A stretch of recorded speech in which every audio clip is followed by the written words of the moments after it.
Sa ating mga paliparan at pantalan, pansamantala nating binaba ang sari-saring mga bayarin sa paggamit ng mga pasilidad, gaya ng terminal fee, landing and take-off fee, harbor fee, anchorage at berthing fee, pati mga storage fee. Halimbawa, sa Cebu Port, naging libre ang terminal fee. Sa mga paliparan naman,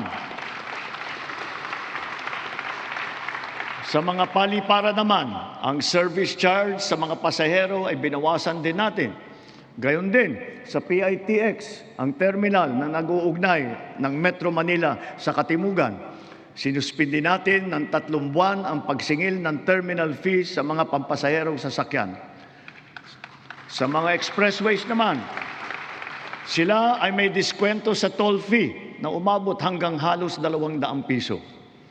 At kapag ang kargamento naman, ay pagsakay ng RoRo ay produktong agrikultural at sangkap ng pagkain, binaba natin mula 500 ang terminal fee. Ngayon, piso na lang ang sinisingil sa kanila.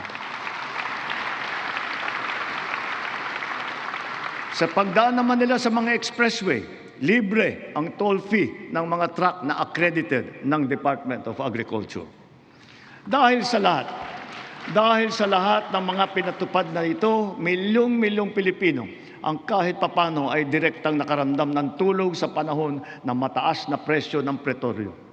Sila ang ating mga tsuper ng pampublikong sasakyan, mga estudyante, manggagawa, pati na rin ang mga magsasaka at marami pang pasahero sa buong Pilipinas.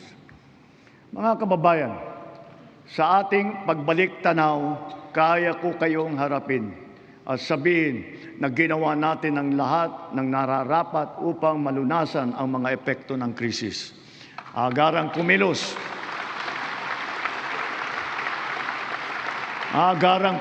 ang buong pamahalaan upang tumulong sa mamamayan.